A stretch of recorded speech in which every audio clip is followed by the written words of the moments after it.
Hi, welcome to Beauty Revealed, the podcast. I'm your host, Candace Claiborne, and it's time to take the steps to revealing your inner beauty. You no longer have to feel invisible because you are seen and known by the creator of all things. So let's get ready to go deep.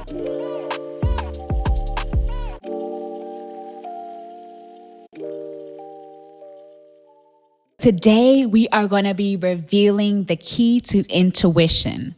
What is it? What is it not? Do you have it? And are you willing to follow that intuition? I realize that this may be one of many controversial topics that I'll talk about on this episode and on this podcast, but it's something that my intuition, through prayer and peace, I feel like I have to bring to you guys today. So if you're willing to listen with an open mind, an open heart, then rock with me because it's going to be a good one, okay? So intuition is interesting because the definition of intuition, according to Google and the Oxford Language Dictionary, is this. I'm going to read it to you. The ability to understand something immediately without the need for conscious reasoning. This is a thing that one knows or considers likely from instinctive feelings rather than conscious reasoning. Okay, so it's kind of a combination of things you know and separating them from the things you've learned. So intuition is exactly that. It's inside, it's the inner. We're speaking to instinct. Something that calls and comes from within.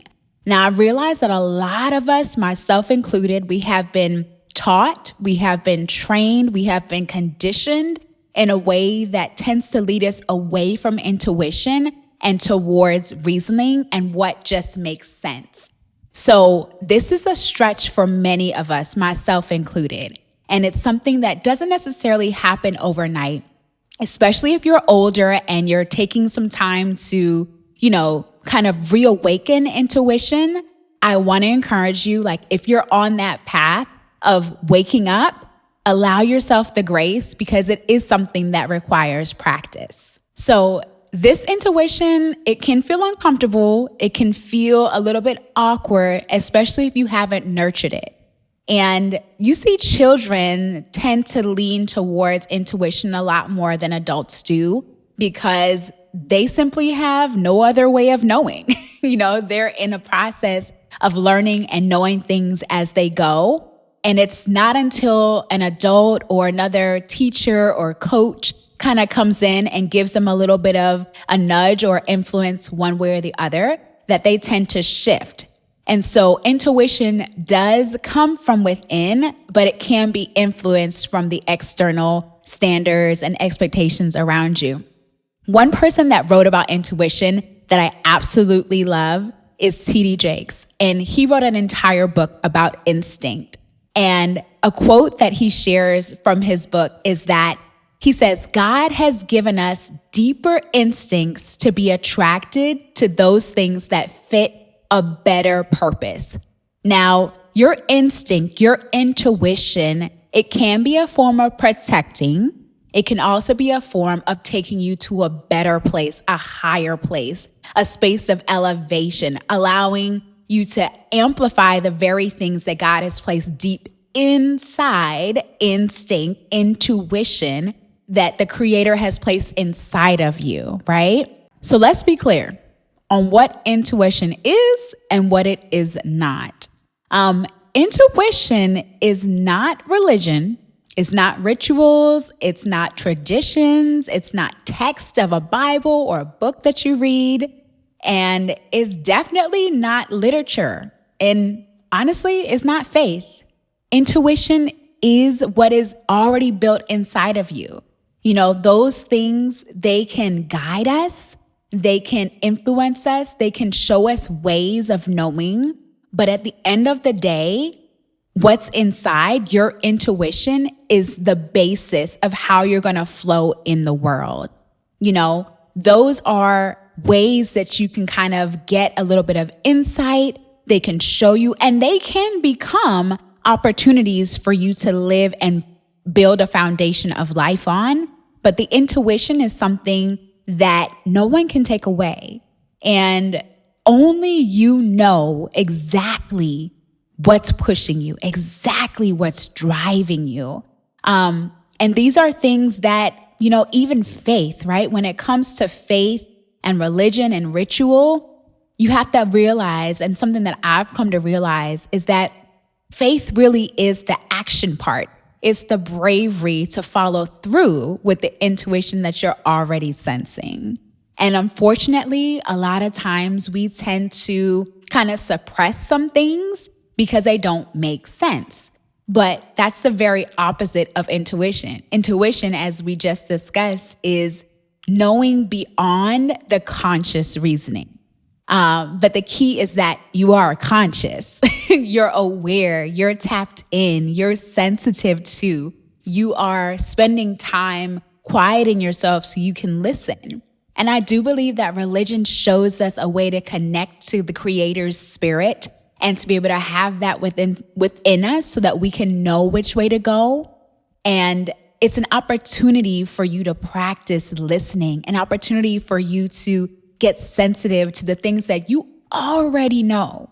So let's break it down and get a little bit more practical, right? I also want to be very intentional to mention that intuition doesn't mean you have to be spontaneous or super risky.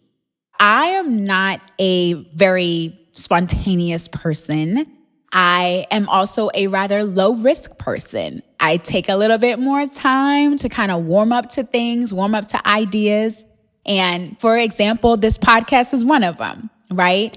I have been talking about doing a podcast for many years, and it wasn't until 2018 that my husband was like, so are you going to do it or not? And I knew that I needed to. I knew it was a way of expressing, a way for me to get out there and share the messages that I believe that God has given to me to share in only the way that I can do that. And exactly for you, intuition will draw you into doing the very thing that the Creator has designed for you to do, but only you know. Our friends, our family, our, people around us in what I call our compliment crew, they can encourage you, they can support you, but your intuition is something that only you know. So I want you to think about this. Take a moment to pause and think about a time where you had a deep intuition about something. You might have to stop and pause this and write it down or just take some time to reflect.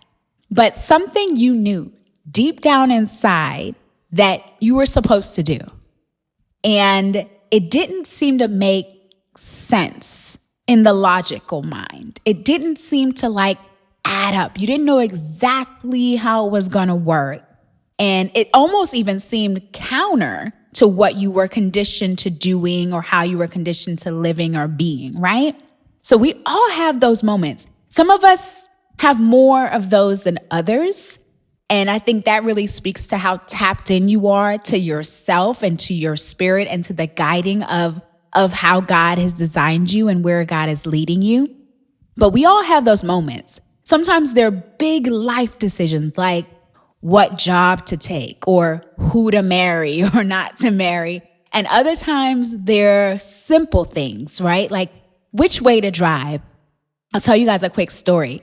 When I was growing up as a child, my mom was very intentional about following what she called God's spirit, following the leading of the spirit in where she was going to drive. So we'd be driving down the street, going to places that we normally go to, and we would make a turn that was different than the way we usually turn.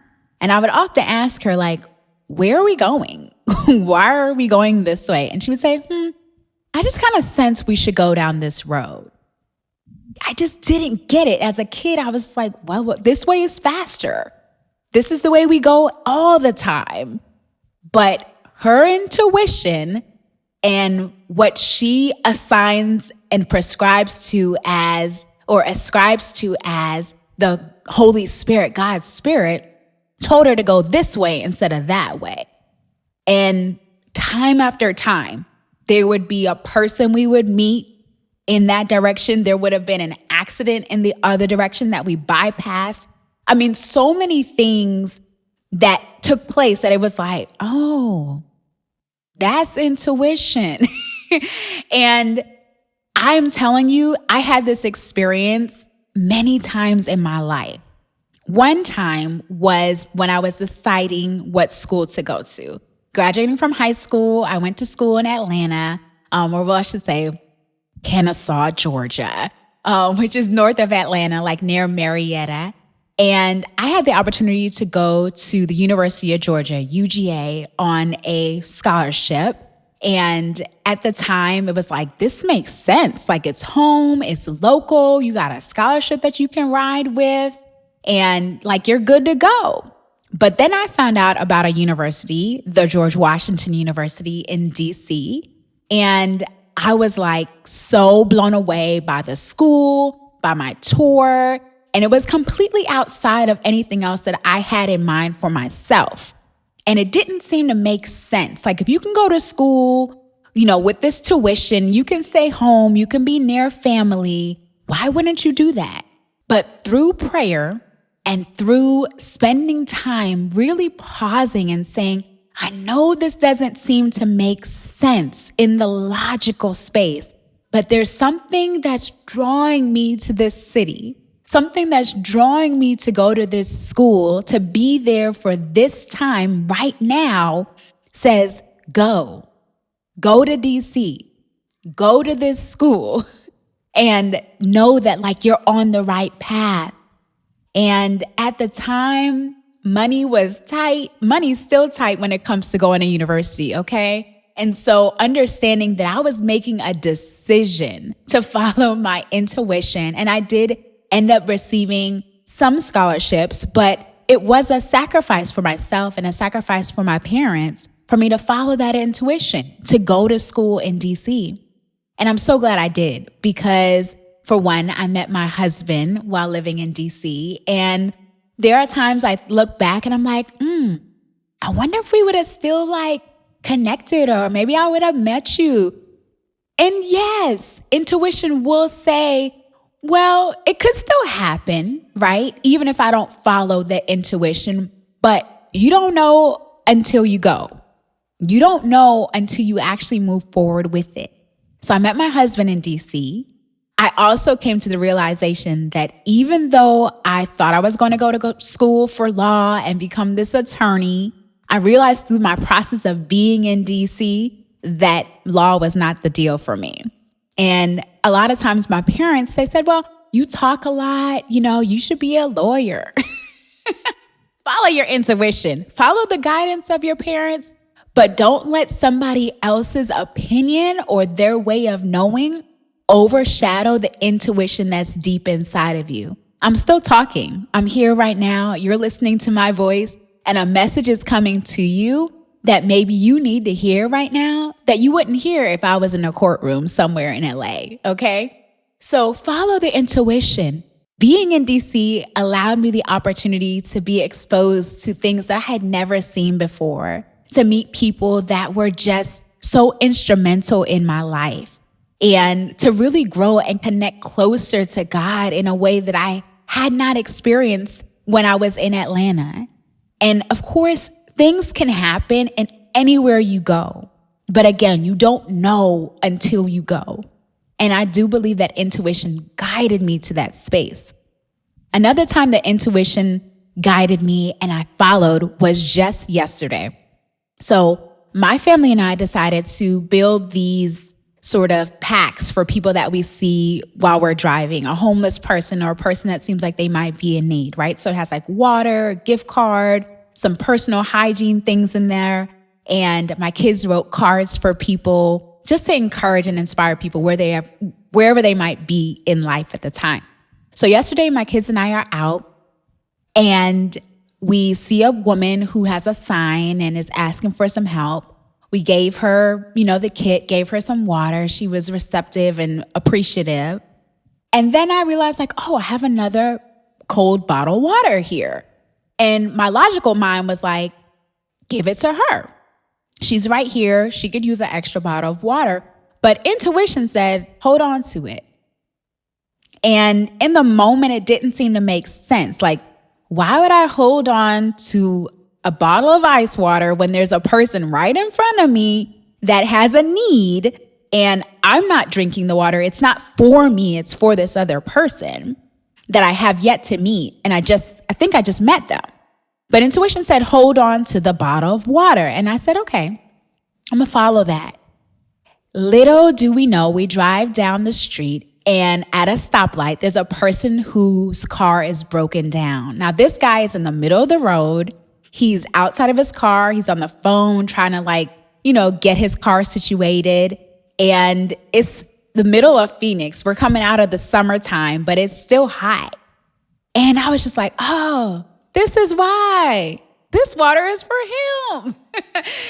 So intuition said, yeah, and rolled down my window, got his attention, gave it to him. And he was like, thank you so much, And these are examples that I believe all of us have the opportunity to experience if we're willing to pay attention. So intuition does require risk because you don't know what's on the other side. But it does mean that if you go, you'll know if you go, right? And so taking that time to actually pause, listen, pay attention, and then follow through. That's the faith. The faith is the follow through. So let me give you a handful of tips for you to just actually practice and get down with this week, right now, to make it real for you, okay? So first thing, take inventory. Is there something that you have been thinking about, something you've been feeling, sensing, it's been drawing you, but you just can't make sense of it all? But you're supposed to be there. You're supposed to do it. You're supposed to contact that person. This is instinct. This is intuition. And you have to I know it can feel hard to actually tap into it and activate it, especially if it's been suppressed, especially if the dollars and the cents don't seem to make sense. This is the part where you have to stretch. I've had 2 friends within the last 2 months tell me, Candace, you have to follow your intuition. And it's a reminder. I'm being that friend for you right now. You have to follow your intuition, right? So, is there something that you have been dreaming about, thinking about, sensing, a deep knowing, but you haven't been following it? Okay, so think about, what is the thing that I've been sensing? Let me give you an example. Have you ever had your eye on a car and, you go ahead and maybe you create a vision board or you're starting to research it and you kind of you're paying attention to it. And then you go out and get the car. And everywhere you go, it's like, oh snap, this car is everywhere, right? Because you've been paying attention to it. So the very thing that you give attention to is going to begin to amplify. It's going to get bigger in your mind. It's going to get space for it to nourish and grow in your spirit, in your gut. And so beginning to pay attention to the things that you're hearing and sensing, that requires you and I to go back to those spaces of quiet, to go back to those spaces of exploring and discovering what's happening within us, and to really say, okay, what am I hearing right now? And then just try it. So little things that you can do to practice that I've done for years is spending time saying, okay, driving, for example. I gave y'all the example of my mom, and I do the same thing, right? Which way should I go? Give yourself a little buffer time when you're getting on the road and you're going somewhere. Instead of just popping in the GPS or going the way you always do, begin to ask questions, because I believe that the Creator God hears us and knows us and wants to have this connection with us. But we have to also avail ourselves to be in that relationship, to say, I know that you are guiding me and you've given me instruction. You have a place for me to go in this life that I'm living, and I can't get there quite by myself. You've given me tools and literature and books and Bibles and writings, and you've given me an opportunity to live by faith to move through this world in a way that allows me to kind of elevate and to move at a different pace than others might. But I have to be able to pay attention. And I can't pay attention if I'm not asking questions. And I can't pay attention if I'm not slowing down. So slow down, ask a question, and then listen. Like literally listen. And something is going to come to you. It may not be audible, but it may just be a sense, an inkling towards something. And then you have to actually follow it. That's the faith. And be attentive to look at what's happening around you, the people that you're coming into contact with, the content that's coming to mind, the creativity that you might be wrestling with. And this is just a way of us moving in the world. You know, none of us know for sure exactly how things are meant to be, but your reality is your reality. And I get an opportunity every single day to actively participate. You get an opportunity to practice by simply following your intuition. So as you're practicing this, by simply asking a question, you're getting dressed. What should I wear today? What should I wear today? It can seem like a very simple, kind of silly thing, but literally just asking, what should I wear today? And then listening and then following. That's it. And then you'll know as you go, okay? So simple things, just put that into practice. And then the last thing I will say is this. Know that your intuition might feel uncomfortable, but that is typically a huge indicator that it is intuition. Because it's not coming from the regular things. It's not coming from the default way. It's design. Anything that's designed is made with intention because someone has paid attention. Someone has asked the question. Someone is actively participating in making something work. And they're getting insight from a space that goes beyond what they can see and what they can understand and what they can reason. Look at the most amazing structures that you can imagine. Look at the pyramids in Nubia, in Egypt. Look at whatever structure comes to mind that's grandiose to you. And you're wondering, like, this doesn't make any sense. Like, how was this created? I guarantee you that the construction team, the architects, the builders, the engineers, and the person that had desire to see something built, they were following intuition. It was a part of that process. It may not be the only thing, but it was probably foundational. So as you go through this process of seeing your inner beauty revealed, it's already there. It's not something that has to be added to you. It's not something that has to be constructed and put together or manufactured. It's inside of you. You were made with inner beauty. You were made with intuition. So allow yourself to reveal it and allow yourself to step into it because you're the only one that can do it. So go ahead, take those steps this week to revealing your inner beauty because I want to see it. I want to hear about it. So comment below, share this podcast, and let me know how you're revealing your inner beauty this week. Remember who you are, be who you are wherever you are. And thanks for listening to the Beauty Revealed podcast.